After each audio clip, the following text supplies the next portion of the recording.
As Zoe said, being a rainbow. That is the way I believe that we are going to be okay with change, just like I'm going to be okay someday with my braces. So, welcome to yet another year of Gordon School. And before I go, I just want to introduce and have her give a quick hello to you is Miss DC, Miss Dunham Carson. The reason I want all of you to meet her is because she works really hard supporting you by supporting your teachers and the staff in the building. And she's someone you'll see in the mornings and is new, and you've got to help her get to know Gordon School.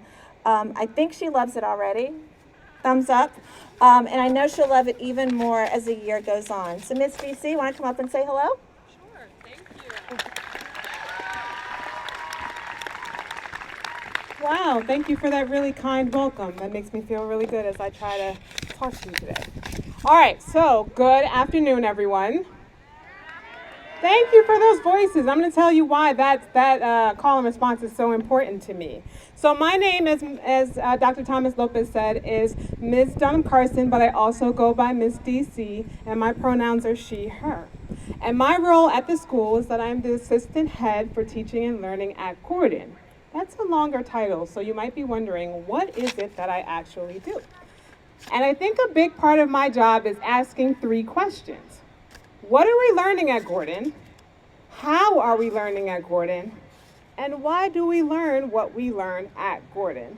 Those are the questions I'm asking myself, your teachers, and I'll be asking some of you. I've got my mask down so that you can see my face. One of the hardest things of being new anywhere in 2021 is getting to know people when you can only see this part of their face, and it's a face you've never seen before. So I do a pretty good job with faces I'm familiar with that are masked, but it's much harder getting to know people when I haven't seen their full faces masked. So I thought there were some faces that you might want to see of mine that maybe you'll get familiar with over the year. The first face that I often do is my smiling face. It looks like this. You'll see it in the morning. Some of you have already seen it in the morning, and I usually say things like, good morning, person's name, so nice to see you. I always say so nice to see you because it really, really is. The next face you'll also see me do is that's called my really face. The really face, you'll see it when I see you in the process of or thinking about making a decision that I'm pretty sure you know is not appropriate for school. So it'll look like, really? And it gives you an opportunity to think about the choice you're making and perhaps make a different choice in that moment. My third face is my favorite, and it's kind of like smiling. It's my tell me more face. So when you see me in the hallway or when you see me in your classes, I'll say things like, tell me more about what you're learning. Tell me more about the snack you had. Tell me more about this weekend. Tell me more about your favorite thing. I want to know you, and I want you to know me. The last thing I'll say is that I'm originally from Brooklyn, New York, so New York City. Raise your hand if you have visited or are familiar with New York City. Great, so folks are familiar. One of the things you know about New York, probably, if you spend any time there, is that it's really crowded, and it can be chaotic. Often when I was going to leave my house, before I'd leave my house, certainly if I was going to take the subway, raise your hand if you've ever been on the subway. All right.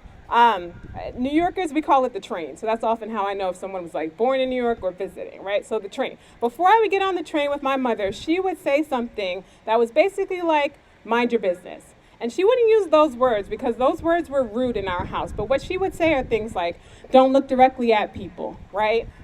Keep as much distance away from people. Don't say hi. If they say hi to you, you can say hi back, but keep the conversation short. And that might sound like strange advice to give people, but she was trying to keep me safe in a space that she knew had a lot going on. And what I've learned the best thing to do when I'm new is do the opposite of that. Maybe unmind my business or create new business with folks, which means looking at people and saying good afternoon. So when I said good afternoon and you all said that back to me, that let me know that you saw me, that we see each other, that we feel like we matter, and that we share this space together. So I'm looking forward to lots of hellos, good afternoons, tell me mores, and smiles with you all this year. So thank you. Happy first week of school, y'all. So good to see you.